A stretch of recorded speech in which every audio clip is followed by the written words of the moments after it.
љубов, грижа, среќа, тага, болка, сила, визија, мајка. Започнува Мама Визија. И имаше куриозитет во породувањето, со Марија 2 пати ме пораѓа, затоа што јас од каде да знам, некако флажен водењак ми пукнал усред ноќ. Не пратија за секој случај да направиме кариотип во клиника и тогаш, после 2,5-3 месеца, колку се стори од раѓањето на Цако, дознавме дека е роден со Даунов синдром.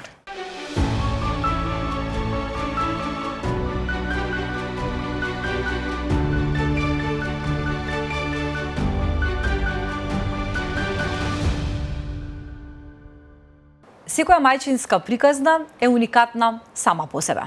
А за мене, мајките на деца со попреченост имаат невидлив ореол.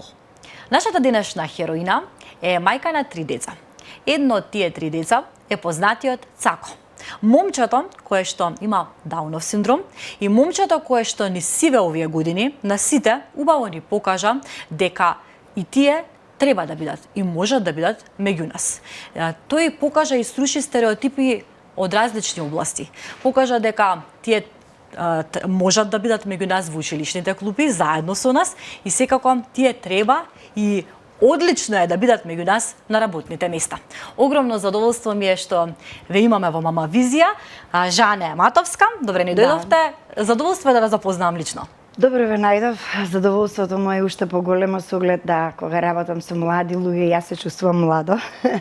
Така да благодарам за поканата, се надевам дека ќе ни биде пријатно и на двете и дека ќе имаме што да им раскажеме на луѓето кои што не следат. Имате инспиративна мајчинска приказна, за многумина сте и познати и вие во јавноста.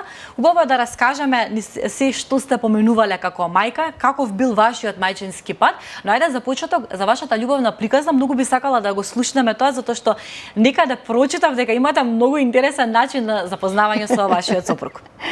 Да, нашата љубовна приказна започна давнешната 83-та година, 24 септември, кога со некоја другарка бевме на роден ден и таа запна, ајде да идеме у клубче, имаше клубче 63 на Битпазар, и ајде ме одвлечка, ја незадоволна, несреќна, зошо сега ќе идам тамо, не знаејќи дека тамо ми била судбината. И како сега помнам, има вака еден шишир на главата, тогаш се уште пушев, има вземено еден голем чибук и влегувам ја тамо, госпожа, со чибукот у рака. И ништо као на темно клубче, знаете како е, клубчињава. И во еден момент ни пријава еден дечко, вака ме зграби, почнува танго со мене, ја гледам, човече, полека, и нема врска, мизне се малце надвор, јас да те бацам, ма какво бацување, ќе те молам, јас сега нели молим ти се. И ништо, и тргна да ми испреди на кај дома, живе во Пролече, и насред мост, оној што е кај Народна банка, не знам ни кој тој, железнички, појма, не? Добро. Као, сега можеш да ме бациш. Сега дозволувам. Море свира возила, може што да ви кажам и така. Мажот ми се смее, вели, нашата животна приказна почна со уцена. Ако ми испратиш до дома, ќе ме бациш. И така кога се навраќаме на тие денови, многу е смешно, стварно. Низ целиот живот имаме многу анегдоти, многу веројатно тоа ни го чинеше бракот да е таков каков што ни е во моментов се уште на наша голема радост. И така таа љубовна врска е крунисавме 88 на 26 март со брак. Јас тогаш бев веќе премена. И тука имаше анегдота од нашата свадба во Метропол. Јас многу сакам да играм, за разлика од мажот ми кој што е како шифонерче. Значи так, тој не знали, се сака, ме прати. И сум се качила, леле, бруки живи на маса и играм, а ја веќе бремена. И ја вака ми плеска, симни се, ќе ти се случи нешто, симни се. Викам, нема, тетка ми работеше у генерал. Не, ме гледам и вика, терај. Зошто? Кога можеш, зошто? Сигурно. Не е забрането трудниците да играат? Малку беше играњето на маса, пошто он живееше кај нова железничка, кај стара железничка, се извинувам. Смиделе по маршал Тито, тогашна, сегашна Македонија, пешки, ја увенчален фустан, тој го дело вака бело дотерано, ма тоа народ уживаше у нас. филмско запознавање, филмска приказна имате Апсолутно, и во дефинитивно. бракот стопувањето ни беше филмски и се. И така, следа низа настани, еве колку години се, јас не можам ни да пресметам веќе од 83-та наваму. Нормално. Долго време. Расправи како во сите бракови. Да, добро, тоа е секако нормално. Тој што ќе каже дека не, ние сме супер, не сме се скарале, како да не кажува. Нереално е тоа. Тоа е нереално. Тоа е голема лага, дефинитивно, апсолутно. затоа што понекогаш и тие кавги не созреваат, но нема овде да зборуваме за кавгите, ќе само зборуваме за кажуваме убавите. дека убавината се состои некогаш и во некои такви моменти кои што го прават животот живот. Понекогаш и тоа ни открива нешто кај партнерот, нели? Дознаваме и треба понекогаш со здрава кавга не создрава како Мене заедница. многу убаво ми откри кои сме, што сме, пошто сум ја таа прзницата што се расправа, мажот ми само вака, ти воп човек у суштина. Вака ќе ме гледа, стај весникот под мишкат. И имаш нешто да кажеш, леле. А ти си викал претходно, си објаснила. Така да целиот брак ни е таков. Значи, јас сум таа што е потемпераментна, мажот ми е тој што ме смирува. Меѓутоа, основните работи кои што ни беа во погледот на живот, на воспитување на деца, бевме многу слични и многу блиски, со еден начелен, неформален договор дека и да имаме нешто, тоа ќе биде надвор од децата. Јас и он застануваме, се расправаме, ако треба ли деца да не слушаат. Да не слушнат, да. Тоа е многу важно да се пази и да се внимава. Да, тоа е рецепт за успешен брак и за успешно справување со деца кои што ќе дојдат во бракот, доколку ги има, придај Боже секому. Така да не знам што друго да кажам, сем дека од нас зависи дали животот ќе ни биде убав и од нас зависи дали бракот ќе ни биде во основа убав. Дали сакавте да имате 3 деца? Па сега, никогаш не сум размислувала за колку деца би имала. Само помнам дека мажот ми сакаше 5. А е веќе на третото дете нешто се предомисли. Амбициозно тргнал. Многу беше амбициозен. Така да останавме на 3 деца. Веќе кажав дека мојата ќерка беше со мене на свадба, во мојата утроба. Да. Родена е 88-ма, после тоа следеше раѓањето на Цако, на Александар, во 91-ма и што се смее моето трето дете, вториот син со мене, сосема случајно, што Бојан знае да кажете, Бојан Матовски роден 92-а, че јас сум случајно, викам да, ама еве сум те Ништо не е случајно. Така да се си има зошто и затоа во универзумот. Ајде со ред, првата бременост се случува случајно? Да, све е кај мене случајно и многу има смешна ситуација што јас во мојата фикција, ние жените знаеме да сме така малце забеганки, сметав дека не можам да имам деца, не знам зошто. Ама ете така. Сум си завртела и кога почувствував некои чудни симптоми, мислев дека имам чир на желудникот. Да се покаже дека сум бремена.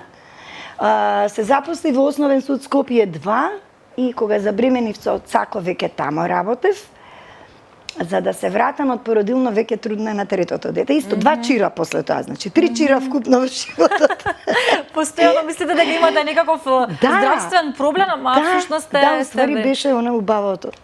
Не имаше здравствен проблем. Како дознавте ве, како изгледаше моментот кога дознавте дека сте бремена во Марија беше ќерката, да. Со Марија па ви кажувам, наједноставно нешто не ми беше добро, нешто почна. Ја у живот не сум јадела кисело, тогаш пројадов и кисело и идам случајно на доктор, ништо бре не тие. Идам кај тетка ми, споменав ми се чини преска дека работеше во гинекологија чај. Ајде честито мајка бремена, како бе бремена, јас бунета, нели? Значи јас, ама сериозно има фикција дека јас не можам да имам деца.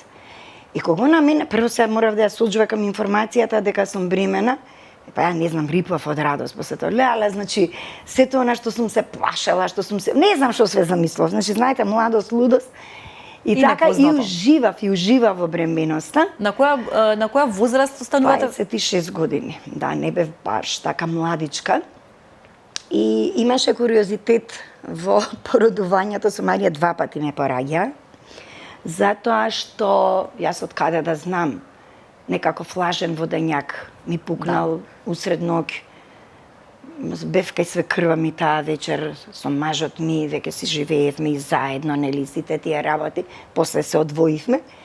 Овакво и брзо боле ме однесоа у болница и ме држаа неколку дена, море ми даваа провокации, за да на крај испадне дека сум 8 месец. дека уопште не требале да ме породуваат. Не знам зашто никој не ме стави на ехо. Како и да, јас негдека од прилика месец дена после тоа се породив сосема природно, 9 август 88 година. И тој месец дена помеѓу 8-миот и 9-тиот месец ми беше, не знам да ви го објаснам чувството, значи пробано да ме породат неуспешно, одеднаш како да ти дале плюс животче, живееш, јас толку интензивно не сум имала проблеми со движење, со некои поголеми мачнини, слушаме нели дека имаат повраќање. Не, само ние првите симптоми на чирво желудец, ништо друго после тоа. Тој месец интензивно некако го живеев, си се породив сосема природно, без поголем проблем, така да супер беше. Супер. Лесна бременост и лесно породување, што е добро да се слушне со оглед на тоа што сте поминале, па и тоа сигурно тој ден на првото породување не би било. Ама не беше ден, јас 4-5 дена лежев во болница со игли вака тука испоставени, пошто некакви провокации ставени. Тоа е измачување. Ама апсолутно топло рачунете, во август сум се породила реално, а ова негдека се случува во текот на месец јули. Јули знае да е пеколен во Скопје. Ова досега не сум го слушнала некој да го породуваат пред време. Два пати да се породува, ова е навистина специфична ситуација. Доаѓа потоа по 4 години втората бременост. Не се 4 години. Марија 88, Александар е 91. Значи 3 години, моја грешка, така. 2,5 години, скоро 3 години. Да, исто со чирна желудец. Мислам да не ме прашувате и за третото. Ја 3 пати во живот чирна желудец. Сакам да прашам, тоа беше повторно размислување, договарање дека сакате, исто беше спонтано забременување, така? Спонтано, апсолутно стоеше тоа дека треба да имаме 5 деца, нели па желба на мажот. Јас не давав никакви изјави. Така, знаете, на бујца, кога ќе улетате у река и сега он вика 5 деца, јас си течам по рекава. Ако треба да биде. Дојде второ. Со Александар исто, со Цако имав многу лесна бременост, како носење, сакам да речам. Со него се породив, ако Марија ја носев полни 9 месеци, со Александар се породив буквално првиот ден во 9-тиот месец. Ајде, нека биде вториот од мене. Точно. Така некако, пошто требаше у март да се породам, вечерта ми дојдоа колеги од работа, нели работе во Основен суд Скопје 2, за да ми честитаат умеѓувреме додека бев бремена, со Цако положив правосуден испит. Така со мешкото си одев, си ги полагав испитите и дојдоа со подарок, па со плик повратница, пошто ние судски деца да потпишеш дека си примил подарок, пари, вамо тамо, станаа можеби до 3 саат са бајле. Ко сега памтам, имаше еден колега, некој комбе, сите се 15-20 души, не знам колку беа. И ништо, се будам ја утрото, пошто не сум многу вака човек кој што спие наутро, недоспана, независно од тоа, чаши, чини, огромна дневна имаме. Нешто не ми е добро, како ми се оди по голема нужда, така. Отиде па ништо. Отиде па ништо и немавме телефон тогаш. Едно време, попладнето, мажот ми вика, ова ништо не е во ред. Се јавува една тетка ми таму, вика, будали едни трчајте, почнале породилните болки. Ние не очекувавме, само што влего во 9-ти месец. Толку брзо дека ќе... Леле, сум трчала низ цел Чаир, гинекологија, пошто веќе е породена со првото, ги знам и просториите и се, немаше некоја промена за 2,5 години разлика. Тој ми збори, например, викам, човек не ми збори, чувствувам. Се породив за 20 минути од моментот кога почнав да трчам низ просториите до моментот кога Цако го виде белиот свет. Лесно. Мислам, немаше проблем. Тоа е многу убаво да се слушне. Секоја жена, мислам дека секоја мајка го посакува тоа лесно породување, но кај секој е различно. Се израдувавте дека сте втор пат бремена? Беше тоа радост за вашето семејство, за реакциите? Како не? Знаете како, кога не си оптеретен со тоа дали, откако нели веќе забремени, пошто ја бев оптеретена со тоа дека не можам да имам деца, тогаш секој едно ново живо суштество што си го донел на свет. Јас не можам чувството да го опишам, значи тоа треба да се почувствува. Нешто што расне во тебе, нешто кое што ти си го донел на светот, нешто кое што утре ќе ти каже мамо. Значи убаво е. Не велам дека сега и жените кои што посвоиле не се мајки, далеку од сето тоа. Меѓутоа, знаете, она биолошката мајка внатре си го чувствува тоа. Таткото не може тоа да го почувствува. Да, тоа е чувство кое што само мајката го има. Точно, и тоа е благодет на женскиот род, на женскиот пол, како сакате речете.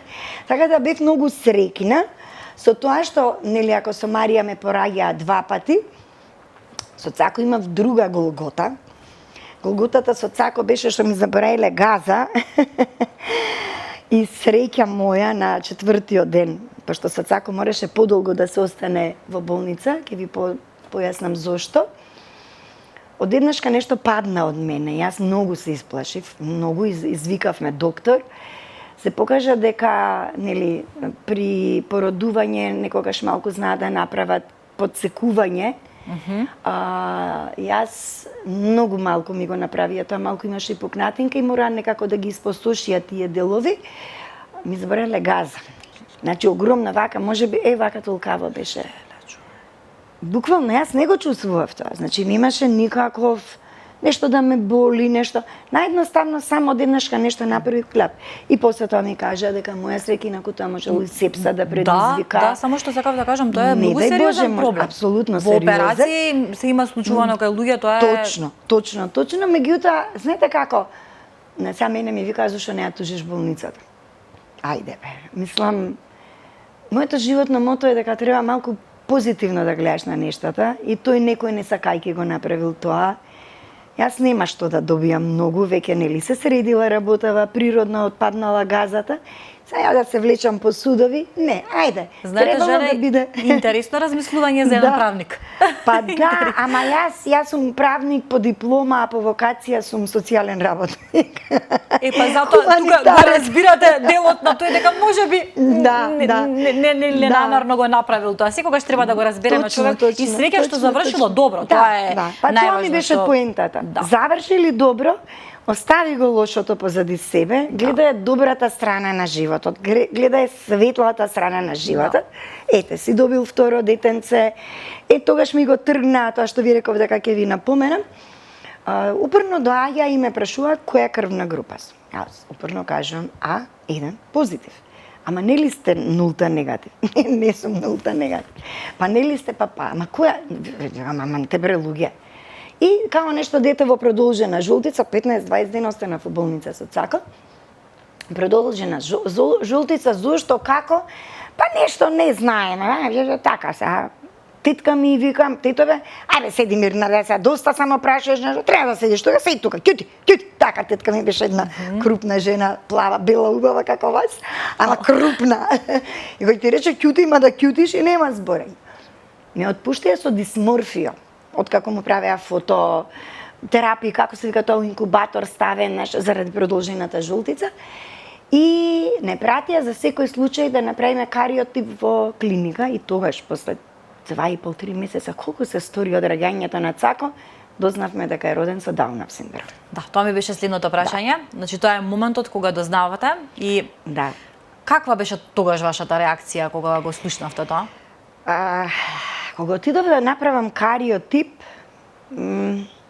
ништо, си отидеш, не знам дали ви е позната процедурата, се вика вајда медицински амниоцентеза, легнуваш и со шприц ти вадат плодова вода од стомакот, ја работи стручно лице и те гледа на монитор, за да точно да не направи повреда на плодот.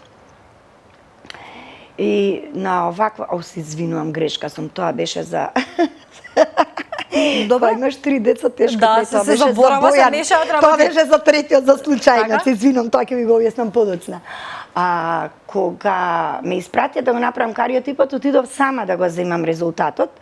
Исто, или тогаш море ми направија со плодова, не знам. Ја не можам да се сетам како ми правеа кариотип. Сериозно. Знам дека на клиника ми го правеа дечија, на генетика, дека требаше 15 дена да здрее културата, така нешто, може па и крв ми зема, не се сеќавам. Добро, па сега било и пред 30 и кусур години. Стварно, си се чудам сама на себе како не можам да се сетам тестот што беше. Знам дека немавме возило. Може ќе помогне некој од гледачите кој што е познат, ќе пише коментари, ќе објасниме, не е страшно, се заборава. Знам дека колегата Делјо, не адвокат, ме носеше во некои снегишта беше, валјда крв само ми земел, небитно. И отидов кај сестрата да го земам резултатот, таа не ми дозволи, туку ми рече дека докторката сака да ме види. Па викам се, боже човече, и други пат ми правеле крвни претрги, се докторка се почнува вака црвот нешто да те јаде. И дојде докторка Кочова и ми вика, јас би сакала искрена да бидам, да разговарам во присуство и на сопругот, да не сте сами. Викам, докторка, јас од овде не излегувам додека вие не ми кажете што е ова, што мислите. Викам, а стварно мажот ми требаше за Сплит да лета вечерта, утрето саба, или некој, пошто работеше тогаш во Охрид, со некој деловни партнери, некој 5-6 дена, или така, има некоја нивна средба. Не, мора двајцата брачни сопружници, ама ќе ве молам, викам. Јас стварно нема да излезам, не правам проблем, многу сум миролюбиво суштество. Виде не виде женава, значи у живот не сум била така упорна како тогаш. Виде не виде женава со кого има работа и ми кажа. Знаете што? Анализата, кариотипот покажа дека станува збор за класичен Даунов синдром. Ти нешто си чул некогаш, си видел, она почна да подобјаснува, ќе ве молам дојдете со супругот, немојте да се секирате, доколку се работи со тие деца ќе биде добро. И сега на мене ми зборува, значи јас не направив никаква промена во лице, во чувства. Седиш на како да кажала, ај вечер ќе идеме у кино, ќе го гледаме тој филм. Океј, нема проблем. Пријатно, докторка, кога ќе се врати сопругот, ќе дојдеме заедно кај вас, пошто инсистирате да се видиме сега. Јас инсистирам да ве видам, генетичар сте. Така, значи, како си правиме муабет, како јас и вие сега во моментот, неформална средба, пиеме кафе, муабетиме у кафич. Само што излегов надвор, одам према автобусот, исто како, значи, кога ќе си ја навратам сликата назад како робот. Како некој што бил во кино, гледал некој филм кој што не му е баш при срце и убав, меѓутоа супер, филмот завршил, сега можеш да се прибереш дома, се качи во автобус, се отперјав некако, стигнав до Ѓорче и тогаш дојде реакцијата. Значи, влегувам, јас огромен вака ходник имаме, мајка ми го чуваше Александар, и ја како влегувам, она ме дочекува, вели, ајде да го доиш, пошто време му дојде, се задржав Бајагина клиника. Јас почнувам да вриштам, и да викам, не сакам да го дојам детево, тргни ми го да не го гледам. И мајка ми запезекната, што е? Ма тргни ми го, не сакам да го гледам. И она, мајка ми, знаела да не кара, да не потплесне, и таков шамар ми удри, да јас мислам дека, уште вака го чувствувам како, ето на србите велат брине, вака ти трепери, ти вибрира образот од ударот. Само ми се сврди, рече, твој проблем, јас ова дете не ти го давам повеќе, ова дете е мое. И сега некој кога ќе ти каже, че детето ја го родив мое, и почнува полека да се враќаш, значи оној шок први, тоа беше шокот. Да. Тоа беше она кој што можеби требаше пред Кочова да го покажам, јас се воздржав. И да речеме дека прво што направив после тоа, му се јавив на маж ми на работа и по телефон му кажав. Значи немав трпение, кажав, јас сум прзница, мажот ми е смирениот, да беше обратно, он ќе чекаше да се вратите, да дојдам од работа, да ме седне, да ми даде чаша вода. Не, јас не бапа у ребро. И кога дојде мажот ми, едва и дочекав да дојде, прво што ми му кажав, добро, и сега викам, што ќе правиме? Ќе живееме. И само, ко сега ја памтам таа реченица, дека луѓе кучиња чуваат, мачки чуваат, ние си чуваме дете. И така, значи, некако, тоа првото беше така, за да јас и Зоки се вика сопругот, седнеме и почнеме да пишуваме прашања. Значи, се што ни текна, пред да замине за Сплит и повраќањето од Сплит до моментот додека не ја имавме средбата повторна со Кочова, дали ќе биде човеколик, дали ќе биде се. Значи, да, затоа што во тоа време се уште е непознато. Тоа е 91 година. Значи, тогаш уште не беше познат тој поим. Јас сум гледала како девојка деца кои што биле со коси очи, со како исплазени јазици, пошто Дауновиот синдром е во суштина монголоиден синдром, кога ќе се каже се мисли баш на тие коси очи како монголите, нели? Такви се. И секогаш сум имала емпатија, секогаш сум сакала и често пати знам да кажам дека уствари Господ, знаејќи не мене и сопругот, уствари ни го даде цако, знаете, како Куелјо што вели секој има својата легенда, ни ја даде како нашата легенда, нешто што ни е дадено да го изживееме, да го проживееме, дека Тоа е она што универзумот ти го дал како задача. Да. Не дека како родители ја немавме задачата со Марија претходно и дополнително од како се роди Бојан, но кажувам сега за една специфичност каде што се раѓа дете со посебни потреби, дете на кое што му треба многу љубов, многу грижа и истовремено да обстане бракот. Затоа што најважно е ако брачните сопружници се спогодат, како што направи мојот сопруг од првиот момент, добро дека живееме. Многу значат тие први зборови, таа реакција, Апсолутно многу значат, затоа што тоа е поддршка моја, како мајка, пошто мајката се чувствува како, условно кажана, виновникот. Од твојата утроба излего. Мислам, глупости за Даунов синдром никој не може да каже. Да. Значи има теории, има во науката класичен мозаицизам, трансфериран, не знам што. Меѓутоа, дека тоа е причина, имаше прашања, се јавува во Германија, оти јас пушев во бременоста, дали од пушењето, мислам, луѓето рекоа дека било убаво, не било убаво, но дека е причина за раѓање на Даун синдром, секако не е причина. Така да кога отидовме кај Кочева се ни кажа што ни интересираше, повторно го повтори тоа дека доколку се работи со ова дете, тогаш ќе има успех. Да, и тоа е жив доказ, низ годиниве, навистина го покажавте тоа и низ медиумите и многу сум среќна што вие сте едни од двигателите, едни од првите луѓе кои што го направивте тоа и медиумски. Цако своевремено беше мој колега, радиоводител, сите го знаеме. Уште е емисијата, така да уште сте колеги. Уште сме колеги. Сакам да кажам дека всушност ние како општество вие ни помогнавте како семејство да сватиме колку е важна инклузивноста и колку е важно да не се гледа стереотипно. Затоа и во најавата споменав, токму Цако ни покажа дека тие луѓе се еднакви со нас. Значи тоа се луѓе кои што можат да се заљубат, кои што треба да бидат во нашите училишни, заедно со нас во училишните групи, да бидат со нас на работните места. И може и функционираат. И јас секогаш кога ќе го видам Цако, секогаш ме гушка. Значи тие се сите се они мили, у принцип се мили, баш љубов. Тие се љубов. Цако беше во филмот Хомо и соучествуваше и неговата секвенца, главната, нели има неколку, беше љубов. Не случајно. Тоа што е така. Па не, видете, јас кога се случи тоа што се случи со Цако, го откривме докторов Двојаков во развојното советувалиште во Битпазар со Елена психолог, значи Цако е дете родено под среќна звезда. Значи јас тоа милувам да го кажам затоа што не го величам, значи мразам фалење, мразам такви работи, меѓутоа него му се отвараат вратите. Затоа велам дека нашата легенда, тоа што сме требале да го направиме тоа, 6 месеци пред раѓањето на Цако се отворило развојно советувалиште во Битпазар. Да. После тоа ја запознаваме доктор Виолета Тортевска, која што е логопед, прекрасна жена, за жал веќе не е меѓу нас, почина. Жена родена да работи со деца, независно дали се со попреченост или не, деца кои што имаат говорен проблем. Така.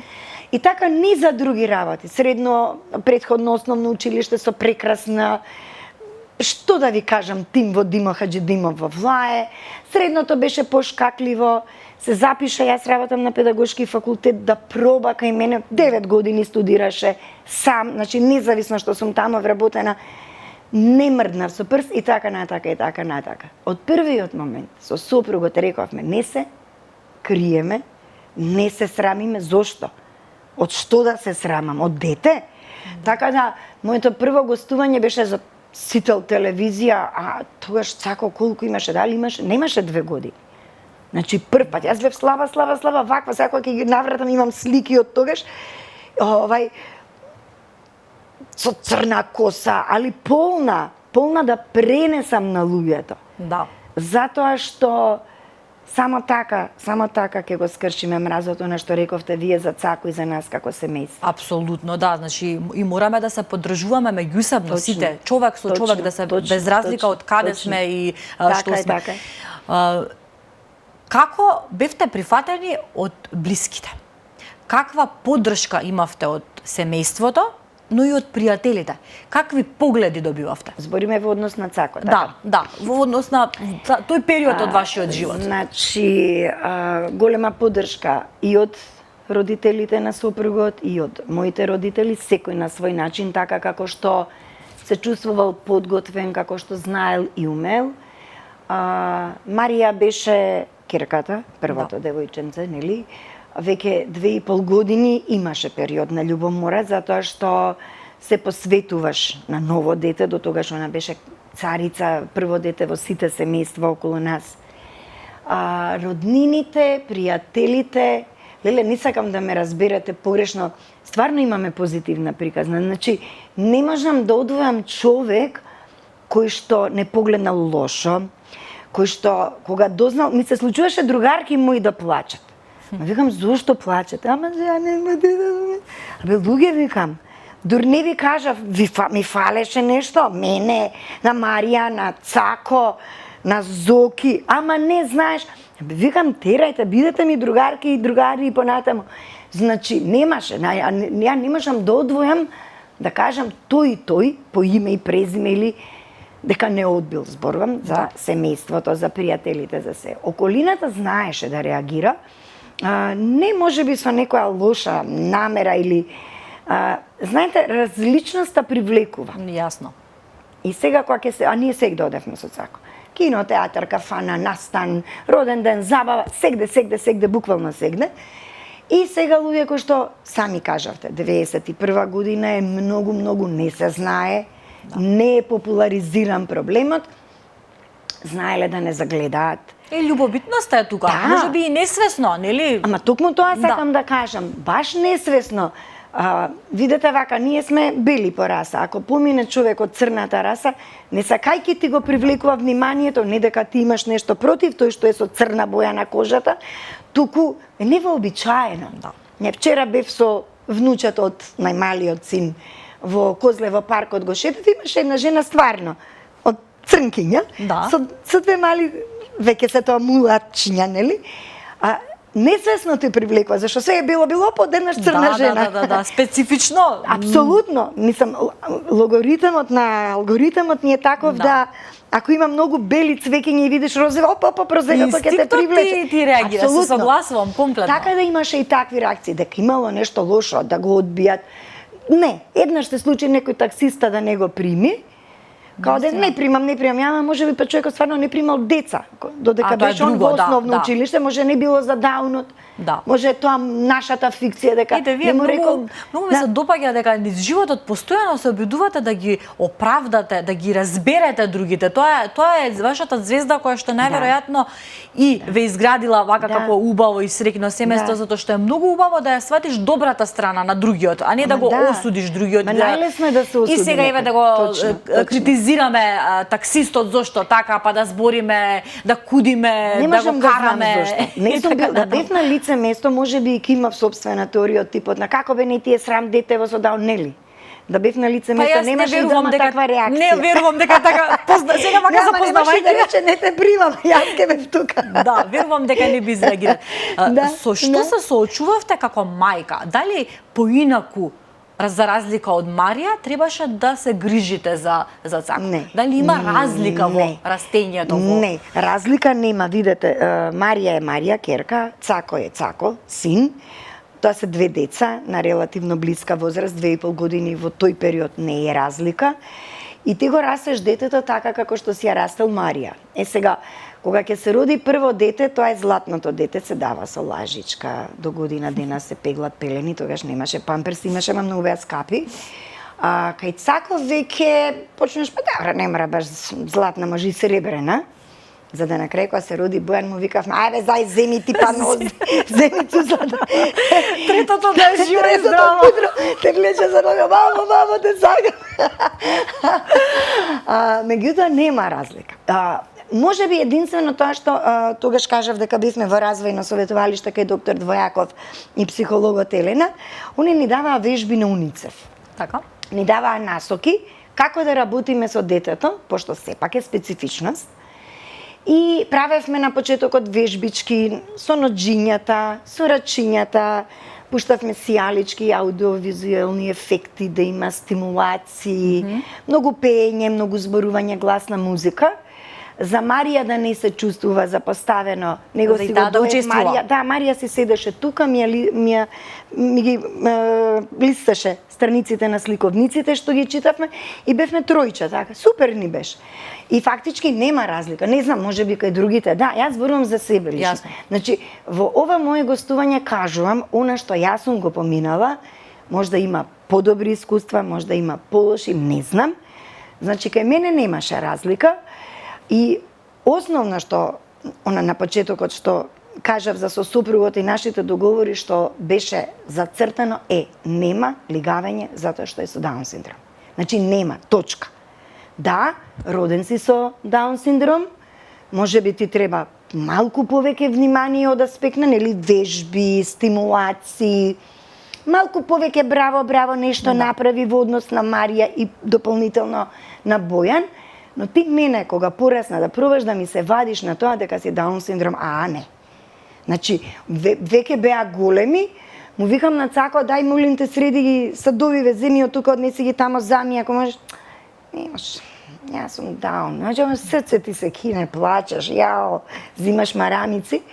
Добро, викам, сине, мама ќе среди. Доаѓа Марија после тоа, мамо, ќе идеме со Цако кино, не може, викам, злато. Зошто? Даун е. Така, ама јас можам да идам со сестри. Не, викам, душа.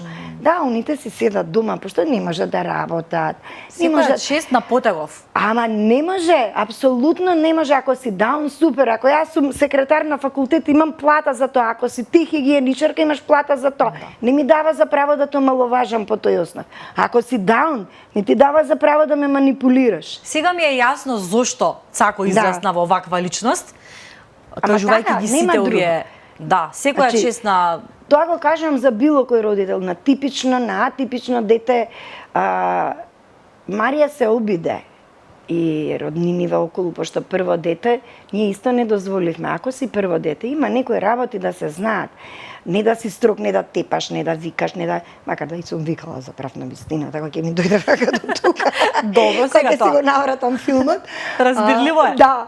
Меѓутоа, секое едно привилегирање, секое едно така наречено лигавење му прави лоша услуга на детето. Значи, во животот, кога ќе излезе, Цако да беше лигавен, Марија исто, Бојан исто така. Ке се соочат со реална ситуација во која што, кој ќе го лигави? Да, нема. Комшијата, работодавецот, наставникот? Не. Си сам на себе Затоа да си знае дека има некои правила на игра кои што се горе-доле за да се воспостави ред во и така брзиот ритам на живот.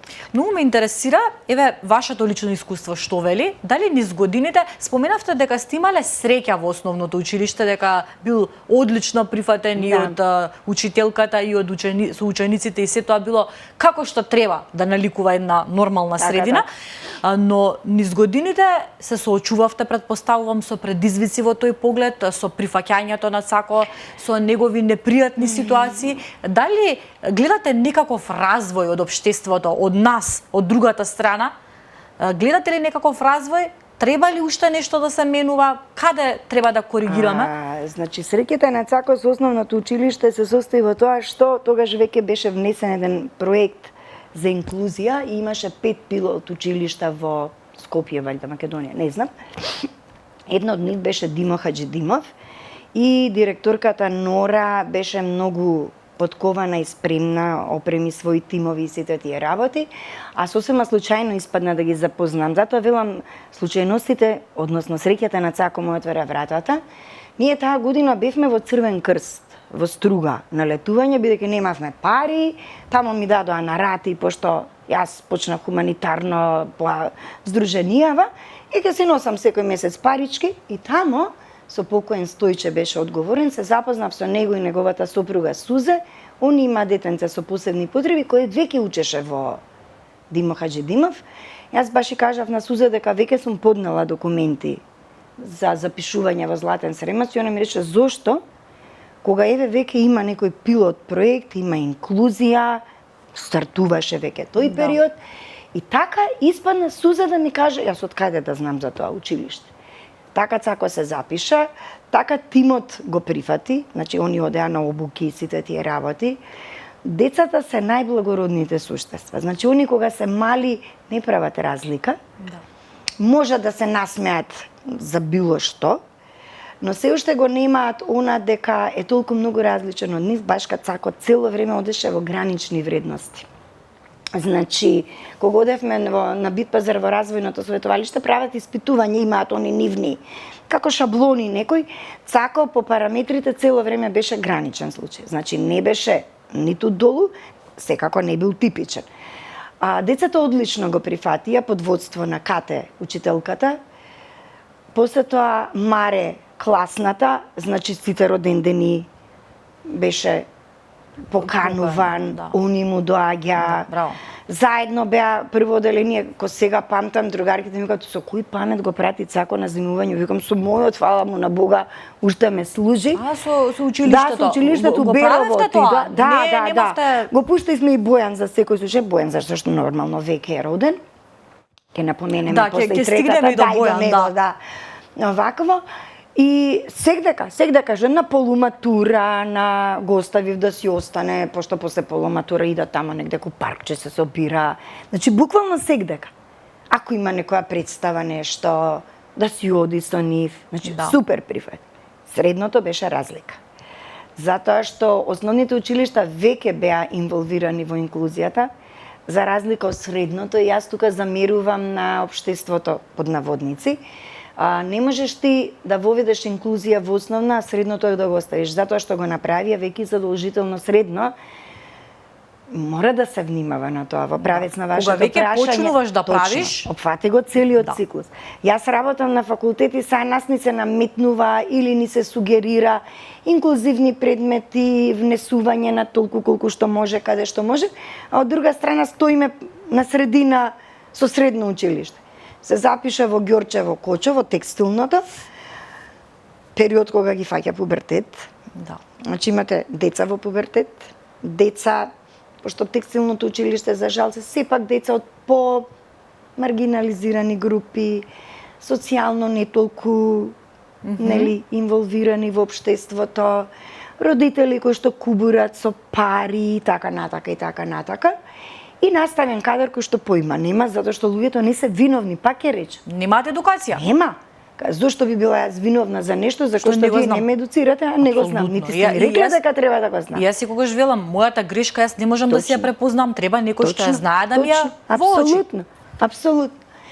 И тука имаше, например, комшиско дете да му ја гори брадата, имаше да го сликаат у ВЦ, имаше нешто, не знам што се случи, нека ситуација, кога отидовме, едно девојче го истепа, се собравме, знаете, во импулсивност. Јас, керка ми, другарка, за да сватиме дека станува збор исто за девојче со попреченост, и тука стишуваш сега. Да.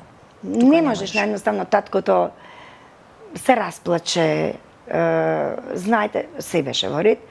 После тоа, кога го малтретираш едно друго дете, одам кај директорот, викам, дајте ми адреса од родителот, да разговараме, шо ќе ти давам, бека од родителот, тепач го викаат, офлеле мари мајко. Што да ви кажам? И тоа беше еден малку тежок период. Тука, за жал, меѓувреме татко ми дојде да живее со нас, мајка ми почина. И овакво почина и татко ми, Цако беше 3-та година средно, они живееја заедно.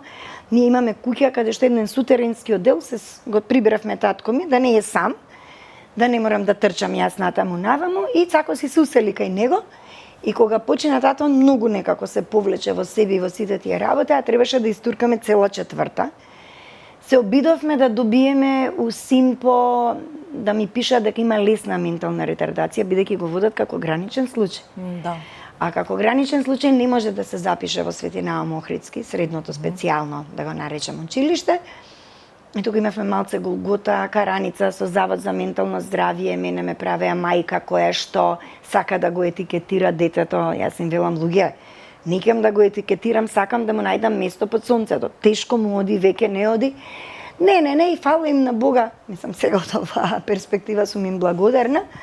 Ја истуркавме четврта година вака така.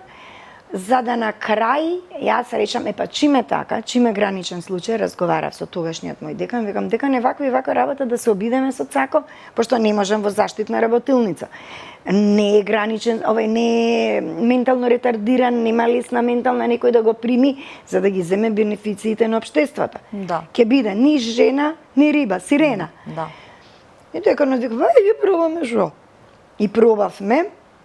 Имаше втора година, ова Цако не го знае, ако ја следи емисија, ако ја следи, мора да знае дека имаше пријави некакви, ми дојде Државна просветна инспекција, како дете со Даунов синдром може да студира.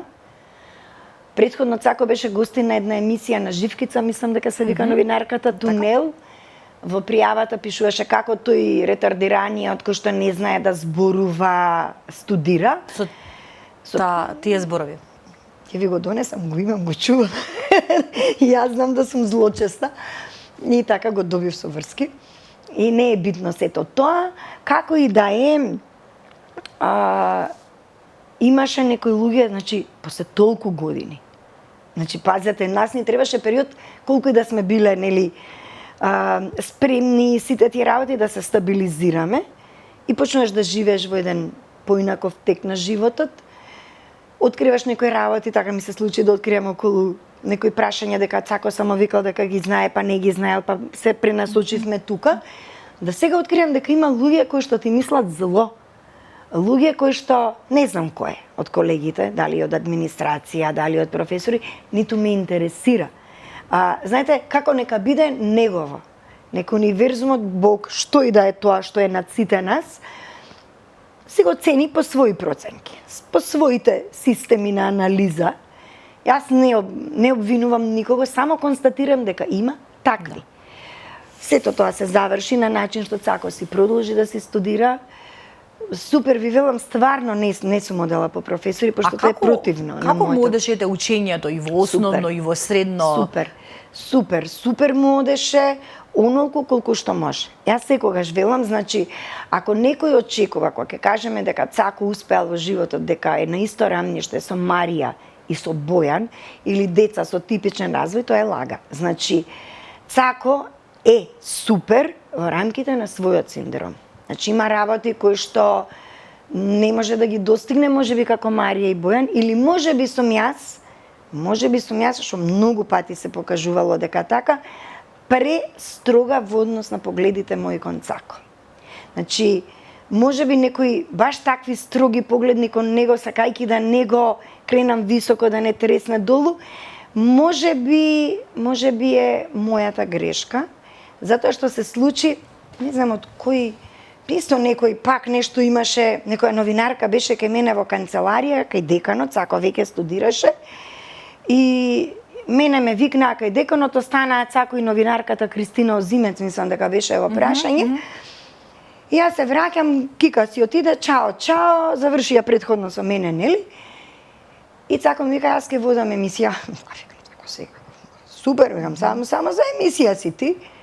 Цако стварно испадна да води емисија. Да, и веќе колку години? 14, 13, више не знам од кога 2014, не знам више колку време ја води. Седнаш месечно на радио МОВ, тоа бара подготовки и тоа. Сам го прави тоа. Јас да требаше да му помогам, ќе ми речев да ја откажи се, немам време и за тие работи.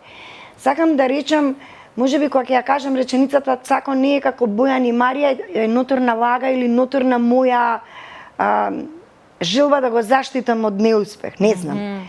Зашто он покажа многу работи. Супер му одеше, се послабо му одеше математика, меѓутоа прва година кај нас има математика, професорката Слагена рече, нека научи како за сите, онолку колку што барам од материјалот, и Цако година дена полагаш и научи. Како и да е, значи битно ја постигнува целта. Точно. Тоа е најважното. Точно. Што би ги посоветувале родителите кои што дознаваат можеби во моментов дека нивното дете има Даунов синдром? Она што го кажав на самиот почеток, што го кажувам цел живот, да прво и основно да не се откажат од детето, друго да си ги зачуваат браковите, брачните другари да останат сплотени, пошто моралната поддршка еден на друг многу значи низ животот, да му се посветат на детето, сега има многу можности, сега веќе многу повеќе се знае. Понатаму да се обидат да го извлечат максимумот од него, не значи дека секој едно дете може да го постигне она што го постигнал некој друго дете. Дали е Цако, И да не се споредувам. дали е Нина, дали е не знам, Јуле, не е битно. Битно е дека да се обидат неговиот максимум да го извадат и она што стварно го кажав, да не ги легават, да не подлегнуваат на тоа дека им е жал. Жал ми било и мене можеби. Жал ми е што Цако нема девојка во моментов, ама добро се Боже мој, имав ја и другари кои што немаат девојки, останаа немажени, неженети другарки, се едно, да не ги лигават. Значи, да не биде синдромот параван за анархија, не во оној смисол на анархистичко движење, него на хаос, на нешто што ќе му дозволи на детето се. Устанувате бремена по трет пат? Да. После колку години од раѓањето на Цако? Рачунете, Цако е роден во февруари 91, Бојан се роди во март 92, многу малку. Значи, знаете зошто? Знам колку е разликата, но намерно ве прашав, тоа е многу мала разлика. Многу мала И сега, разлика. тука ме интересира оној мајчинско чувство, со оглед на тоа што вие во таа година сте поминале низ сито и решето. Ке се изразам народски. Можам да замислам какви ролер костер емоции сте имале во вас.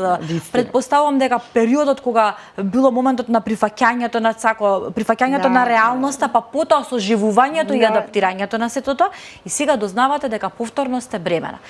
Како се чувствувате во тој момент? Значи, вака беше, јас нели имав повторно трети пат по ред во животот чир, за да во гинекологија чаир на преглед докторот ми рече браво, мајка, честито, бремена сте. И јас почнав да плачам, не сакам. Значи, кое мајчинско чувство, баш заради оној хаос на емоции, викаш, леле, мајко, мила, што ме снајде, што ќе се прави? И нешто идеш дома нормално, леле, Господ Златен ми го донел сопругот за маж, добро да вика сеа, па шо, ако мала разлика да плачам, нели? Нели пет? Прзница, плакачка, да пашко нели сака 5 деца, уште не дошол до тоа дека завршуваме со третото, имам уште едно нешто да докажам во таа.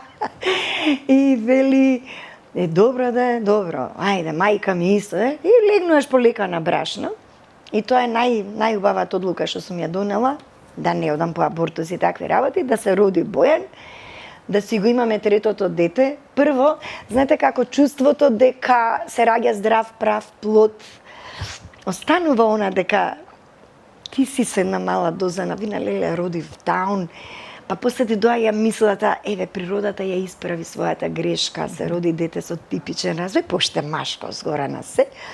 И така направи амниоцентеза, да се разбереме, покажа супер, дека нема ништо од тие можни спектар има на синдроми кои што се одредуваат со таа амниоцентеза. И овакво се породив спонтано, го надносев 2 недели, зашо мораше, значи не може Марија точно на време по втор пат породена, Александар само што сум влегла во 9 месец и третово да е исто, не може, ништо не може да е исто. Се мора да е различно. 2 недели го надносев. Ко сега патам, доктор Бојаджиев ме водеше и ми рече, ако не се породиш до 11 март, да те видам тука. Јас се породив на 11 март. Така да, 2 недели после породувањето, најтешко породување од сите 3, затоа што Бојан не можеше да се спушти надоле, над волку бев до Царски, доаѓаа сестри и ми го стиска. Ја не знам, ја имав чувство дека ми рипаат по стомакот, вака надоле, стиска. Ова лице од цело ми беше со попукани капилари од напори. Мајка ти вика, ти не ќе ти искочи, и стискаат и го слушам доктората, побрзете, ќе треба на Царски. Лале, вика ми тоа ли да ме снајде? Се роди детево со врзана папочна во чвор, не околу вратот, него вака чвор. Да. Добро, супер. Се утреден ден или вториот ден после породувањето, нешто као им било сомнително и почнува паника тука да се прави. Дента која требаше да ме испуштат, не ме испуштија, ми рекоа модро дете. Јас веќе умеѓувреме на година, што зборуваме претходно, читаш, слушаш се што можеш да најдеш. Викам сега здраво право родено дете, проблем при породување, тогаш се уште потешки одредени аномалии што може да се случат со мозоче, со едно друго. И море од солзи. Значи, не можам да ви објаснам колку плачев. Многу плачев, ама пак ќе речем, имаше една медицинска сестра која што вака ми рече. Ако Бојан, пошто некако за Александар едва и додидовме до име, за Бојан исто така, и не го употреби тоа име, него рече, ако ова дете е модро дете, јас вика, ќе се сличам гола и ќе идам пешки, кажи до каде сакаш. Така на Затоа водно се да вика се Бојан? качам? Не. Има и тоа приказна, леле. И нема врска и стварно се покажа дека не е ништо здраво право родено дете, дете кое што имав песни за децава, неговата беше црвче, црвче врзано на врвче, мрда лево, десно, сегде му е тесно. Треба понатаму да кажам шо карактерче и темпераментче. Црвче, црвче, право. Црвче, црвче, кое што многу повеќе беше уз Цако, пошто беа како близнаци он и Да, Цако. многу блиска возраст. Многу му помогне на Цако, ни помогна нас како семејство. Направи една преубава целина. Кохезија од вас сите. Да, кохезија, нешто што Зошто супер требало да беше. дојде на овој свет, Бојан? Точно. Многу ме интересира, немаме премногу време, а сакам да ми го раскажете моментот токму на таа кохезија, токму на реакциите и прифаќањето на Марија и Бојан на Цако, нивното осознавање на тоа дека имаат братче со Даунов синдром, како сето тоа циркулираше во вашето семејство? Кај Марија одеше полесно. Марија е прво дете, 2,5 години постара и девојче. Девојчињата изгледа порано созреваат, или можеби Марија беше така посозреано дете, тип на човек наедноставно. Карактер, да. Семо оние љубоморни сцени што ги имаше и према Цако и према Бојан, значи на 2,5 години се раѓа едно братче, на 3,5 друго, немам нешто што би одбележала позначајно. Бојан на почеток немаше никаков проблем со братот, се тепаа, се караа за играчки, се влечеа. Меѓутоа, како почна да расне негде ка 6-7 деление, почна многу да игра на компјутери, она имаше играчници, како ли се викаат тие. Да. Ние немавме се уште компјутер. И кога сакаше да оди на едно од тие места кај што оди, му викам земи го Цако и он почна да плаче, ја не да сакам Цако. Земи го Цако, ја почна мајкава се, јас ти виш ти кој е мајка у фамилијата. Не можам носот му тече, а Цако стварно ден денес има проблем као со синусите, као знае да му тече носот како мал па ептат. И ја готово, се разгоро, падувам, сега јас воспитно, сега ќе еште и брат ти така, и само муж ми, леле, па муж ми. Значи ја ви викам, јас сум прзница, он е тој што ме смирува. Ама затоа функционирате. Никако пред нив двајца, загуша и увеца. Да не си писнала, ме вика. Ајде, да не си писнала. И сватив дека што ќе му писнам, па детево уште го соџвакува проблемот. Баш кај тој веќе влеза во пубертет. Точно, тоа што се случуваше после и во средно со сите нив.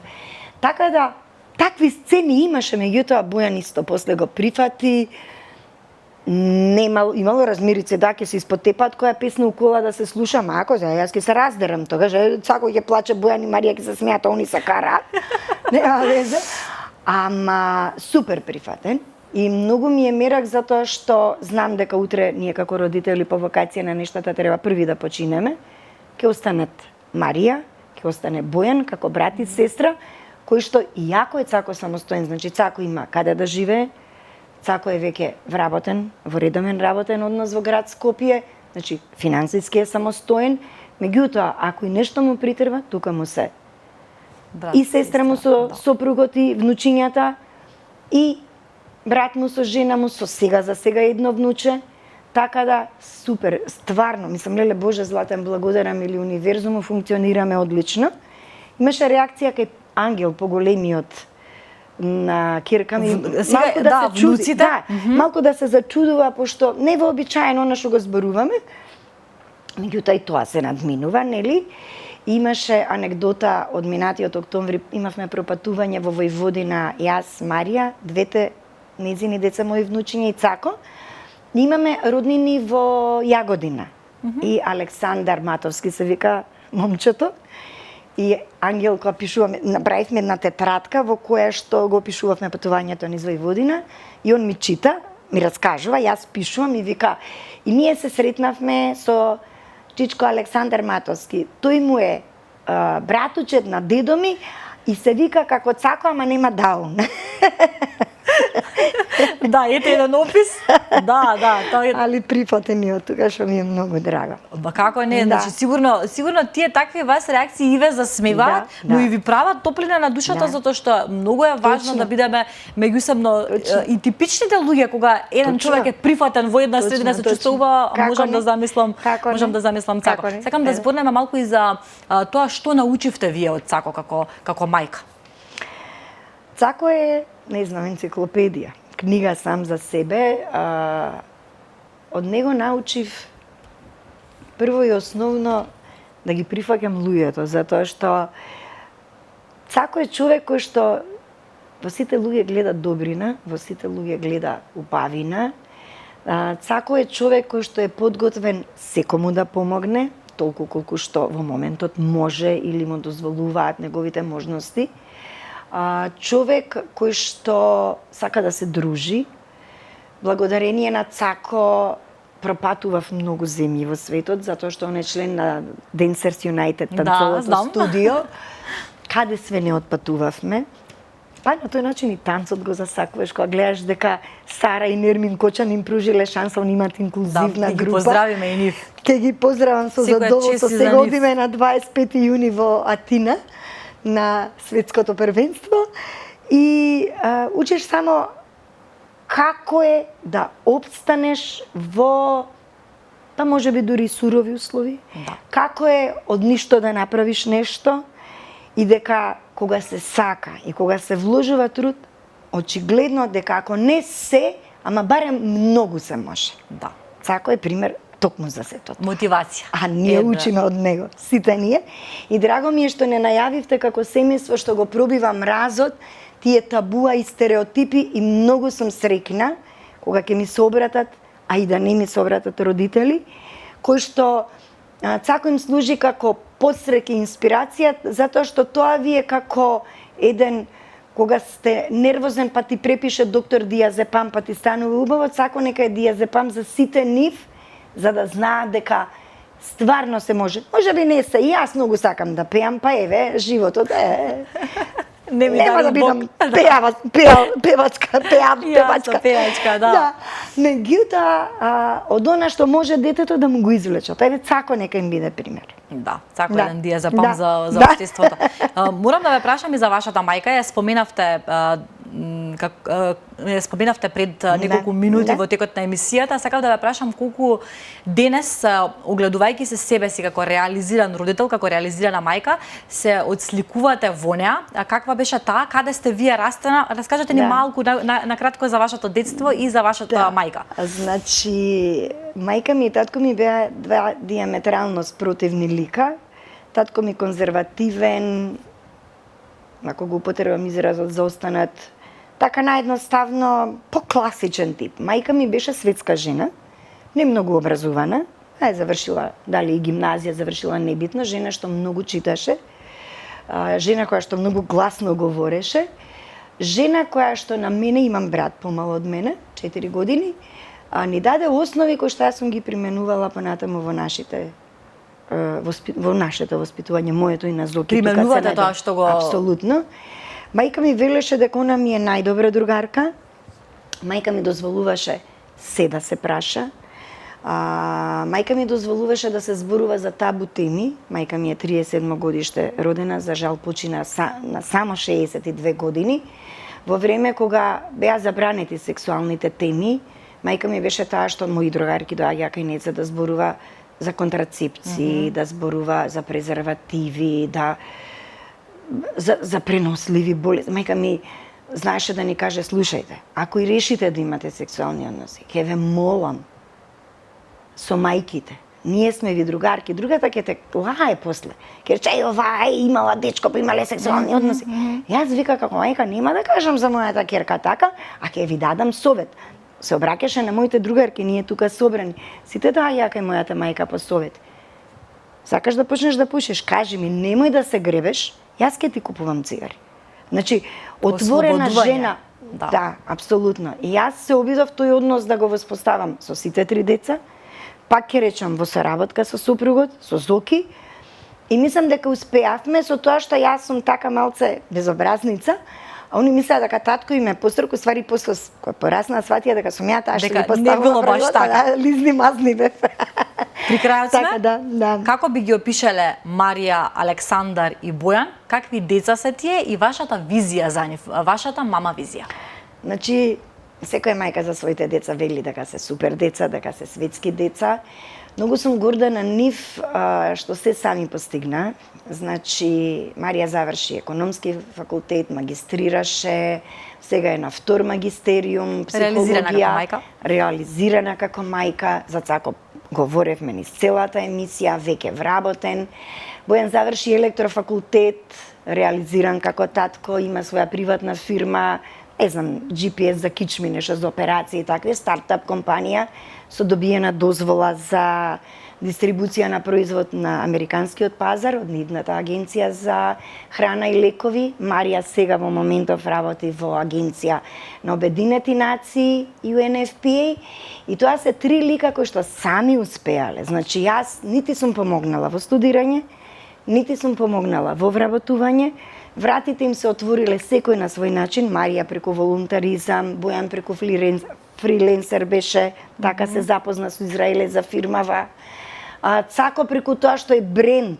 Да. Нема да бидам нескрона на Македонија, да го препознаеш Легов, да го запосли со агенција за привремено вработување, да нала да го продолжи тој процес, Трајко Славевски да донесе одлука на Сојот над град Скопје и да го вработат. Да, браво. Значи, успешни деца какви што посакувам на секој еден родител, и мислам дека се огледало на односот на таткото и мајката, на семејството, на размислувањата и дека ако не постои готов рецепт 50 грама љубов, 30 грама караница за успешен брак и успешни деца, сепак има.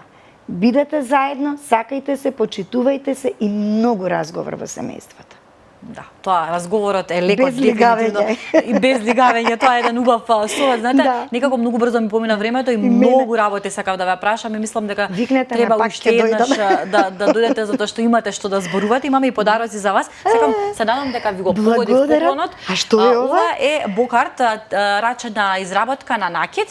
Тоа се обетки, мислам дека ќе ви се вклопи во вашиот стил, вака се обидував да ве опипам. Дали сме го погодиле? Супер е. Со здравје да си ги носите. Баш се радувам. Супер се, благодарам многу. Камера, ве молам. Одлично, и Леле, секако прекрасни се. прекрасен Многу букет. себеви. Леле, а ја Исто го така гледам, е за леле, вас. може да кажам нешто? Секако. Ја го гледам од прескакам, леле, колку е убав. Живе, па леле, ваше. се најзи.